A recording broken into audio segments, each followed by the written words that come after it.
Well, hello again from the Granite State. My name is Gary, and this is the Restoring Main Street podcast. Want to thank you for joining me. I had plans on recording something else tonight. I had dug up 2 or 3 different articles, and I plan on still talking about those. Not in this particular podcast, but like I said, I had all kinds of plans, but I happened to click on Facebook and just reading some of posts from friends of mine, and I ran across something that was more than appropriate. Just timing was absolutely impeccable, and I just wanted to share it with you. So this is going to be a pretty short podcast, and I will copy and paste what my friend has written into the description when I do post the podcast itself. I have no doubt of all the information that's shared within this this short little read I'm going to do for you. This particular gentleman is beyond impeccable, and as far as finding open sources for his information that are, it's, like I said, generally out there in the public, but he is a master at gathering these things and putting them together and then putting words to page. So without too much more fanfare here, I'd like to start the program if I could.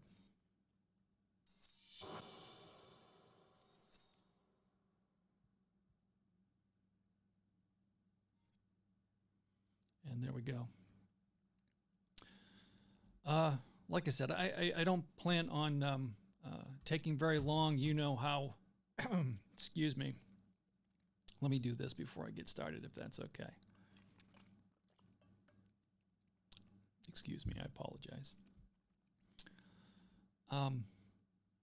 You know how well I read, unfortunately, for all of you. I pray that, like I said, my shortcomings when it comes to some of these things, that you can hopefully overlook them and understand that you're dealing with somebody that has the best of intentions, but is still working on polishing up all the edges. So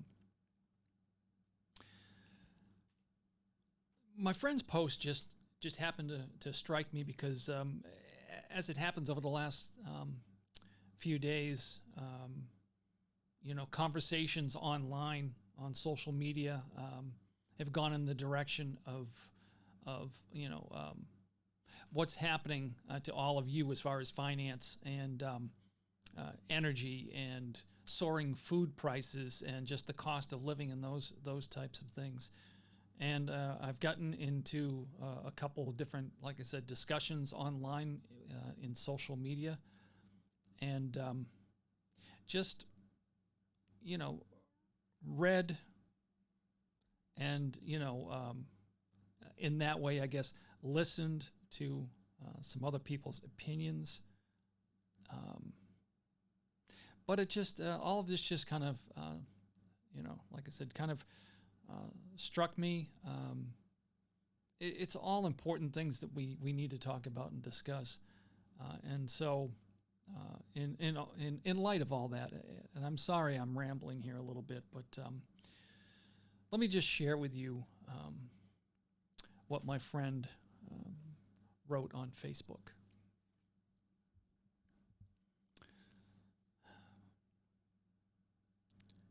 I don't care where you stand on climate change. You better understand this. We are in the middle of a global energy war. Those who have energy have the power. While the current U.S. administration is bungling along and has rejoined the Paris Agreement and can't seem to do anything right, China watches and moves ahead. We cannot run this country on solar, wind, and hydro. It can't be done.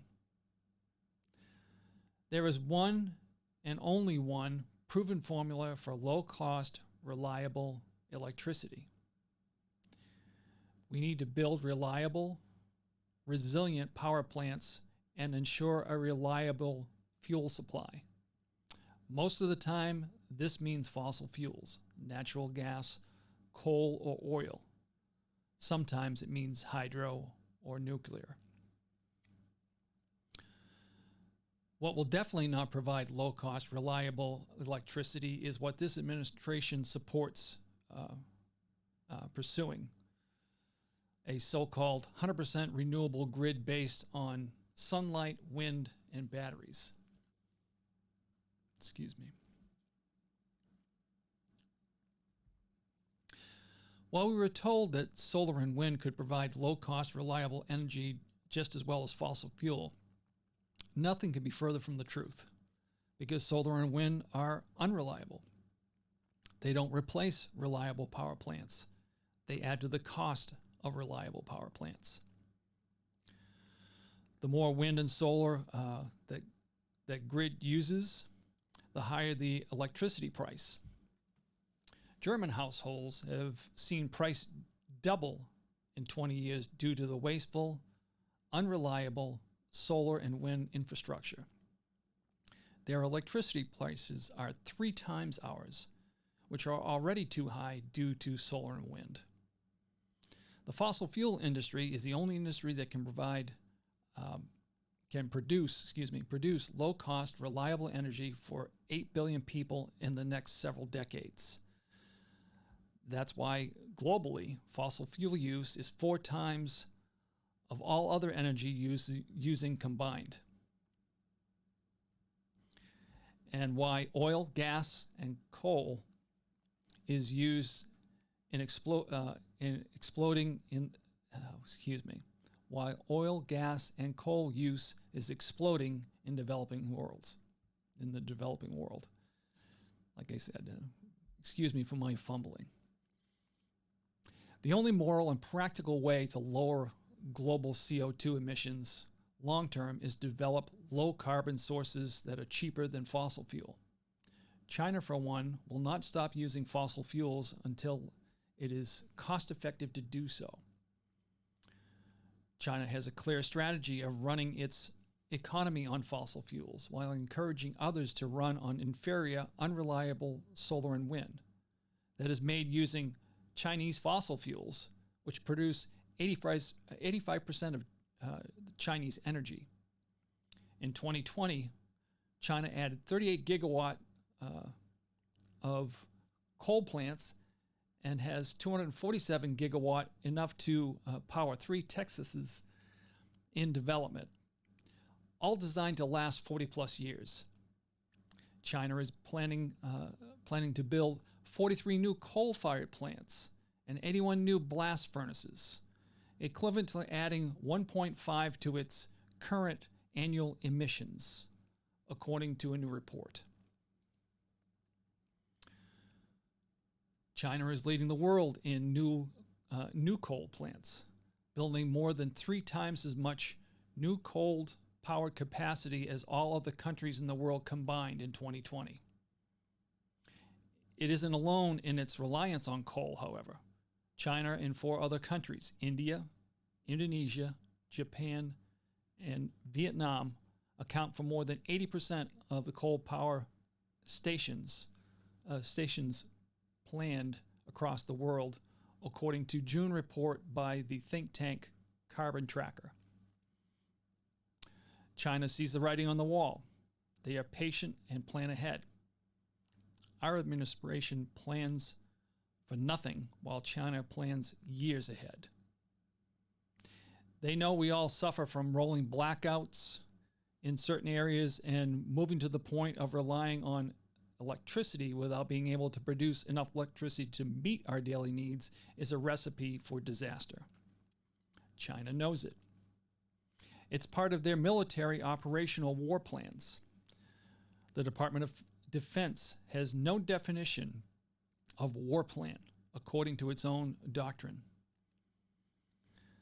There are the unified command plans, campaign plans, theaters of war, regional theaters of strategy. There is even a global integrated base plan. But there is no war plan for the U.S. military. U.S. has had war plans before, and it needs to again. Of course, today's military doesn't have plans. Lots of them. Oh, yeah, it doesn't have plans. Lots of them.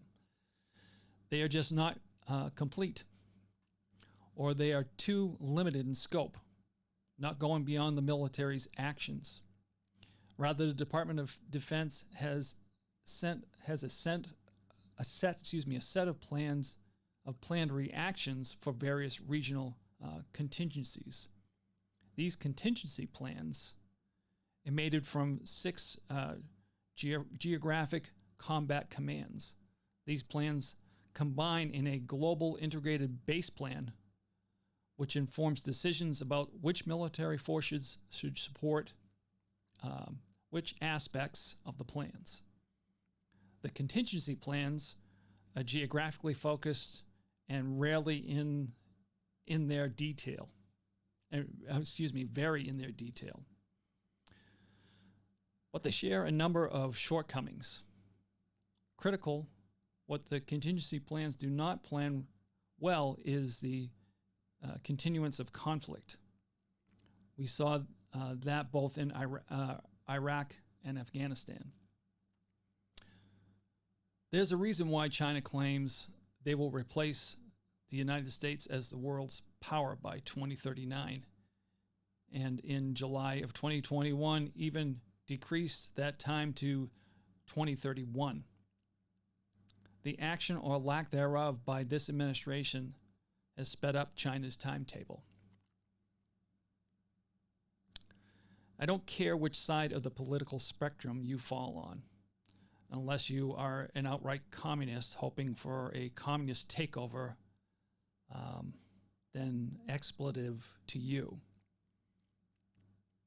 But if you value your freedom in this country, you best come down from cotton candy unicorn land and pull your head out of the 4th point of contact. The threat to the future of this country and that of our future generations is at risk. The risk is real.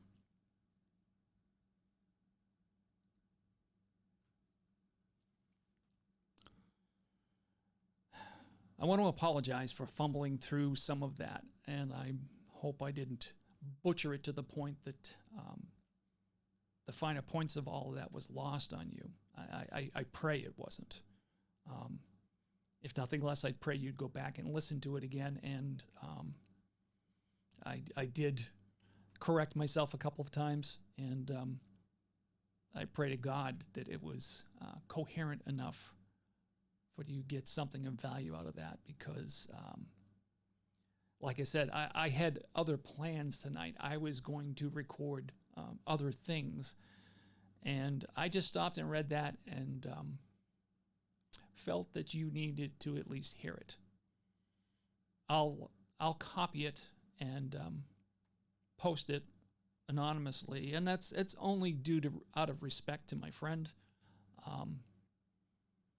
Like I said, if he wants to be known, he can make himself known, but I choose to keep his anonymity for him and let you read his words and check some of the information that he shared, and you can make up the relevance thereof and see what you think. So we are in a difficult time in American history right now. The fact that you can't think of a part of your life that touches you, touches your family, touches your friends, touches your community, that is not affected greatly by what is happening around us.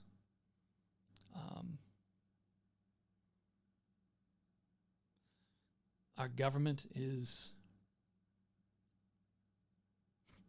inept. the citizenry is taking it on the chin for years and years of neglect of deciding to do not the expedient thing for their own self-interest in Washington, but just doing the right thing, no matter what it costs them, even if by doing the right thing they don't get reelected. So it's going to fall back on all of us again, like I talked about in my last podcast. You cannot, we cannot, I cannot wait any longer for our government to choose to do the right thing. Their actions, based from our Constitution, Article 1, Section 8, are supposed to be limited anyway. But they're not. Not now. Not at the moment. They've taken the time over the last few decades to help mold a culture in Washington that allows you to, on occasion, think that they're somehow working for you, but accepting an inferior result. And we are going to pay a heavy price for that. I count myself as one of the individuals that wasn't paying close enough attention over the years. I thought I was doing the right thing by just where I choose to place my vote. And in that case, I was wrong, as many of us were. My suggestion, like I said, is to focus on what's around you, focus on your community, focus on the things, the principles and values that you know are right, have always been right, that are steadfast things, that regardless of what they're trying to do now to change culture, to change the meaning of words, to change definitions, you know what truth is. We all know what truth is. So I would encourage you to strengthen yourself, pray often as I do. My hope and prayer is that many of you have a strong faith, because that is going to be the pillar from which everything else stands. So, like I said, not going to spend a lot of time tonight. I wanted to just share that with you. I'm going to, let's see here.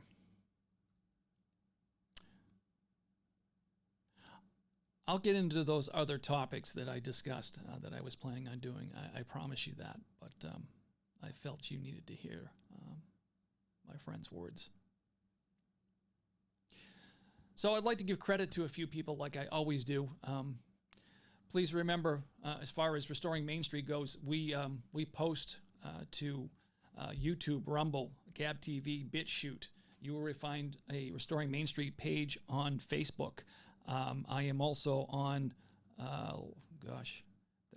what can't you find me, or where can't you find Restoring Main Street? You'll find me on MeWe, Gab, Getter, Instagram, Parler, and Truth Social. The audio portion of this, it seems that the program that I used, Anchor FM, has changed its upload format. So last week's podcast and this week's podcast will probably not be in audio until I figure out what hoop I need to jump through in order to change the format to be able to post it there. So for the time being, the only place you're going to find this is through my actual video podcast postings. Now you don't have to look at this ugly mug. Let me get back to this. I want to give credit to my friend Gene Valley, Coffee News Rochester. Like I said, he is a big supporter, has been posting my podcasts on his page on Facebook on a regular basis. So if you're a local, please check Coffee News Rochester, and anything that's happening in Rochester, anything worthwhile, you will find that information there. So please give him some support. Say hi to him. Let him know that Gary from Restoring Main Street pointed you in that direction. He and I both will appreciate that greatly. And as always, because they are local business, friends, acquaintances really, but I consider them friends because they're just great people. My friends over at metalheadsrock.com. Like I said, they have a store in the local mall here in Rochester. If you get a chance, go down there. If you are into heavy metal, anything that would be associated with that as far as clothing, apparel, mugs, that type of thing, please go check them out. And if you're not local, metalheadsrock.com, check them out online. Like I said, they have a selection like none other. And if heavy metal is your thing, if you get into the horror genre, they have plenty of t-shirts, with everything from Freddy Krueger to Jason to some of the other characters out there. Please go and check them out. They are just, like I said, a great bunch of people, and are forever doing some great things here in the community as well, as far as just organizing, getting rock and roll into the local bloodstream here, at least in my town in Rochester. So let that extend to the interwebs, and go check them out at metalheadsrock.com. And like I said, as I always do, because I just feel it is just that important, I leave you with the ideas of God, freedom, and family. Because if we lose the first two, our families are surely doomed. And before I leave you, don't forget, like I said, to check us out on YouTube, Rumble, Gab TV, BitChute. Go to our Facebook page. Please like, share, subscribe, write a review, any of those things. And it varies from platform to platform, what has the best effect. But right now, from what I'm hearing as far as the algorithms, sharing our podcast is what has the biggest impact for us. So I ask you to do that. And as always, like I said, I thank you for your time. Until next time, God bless.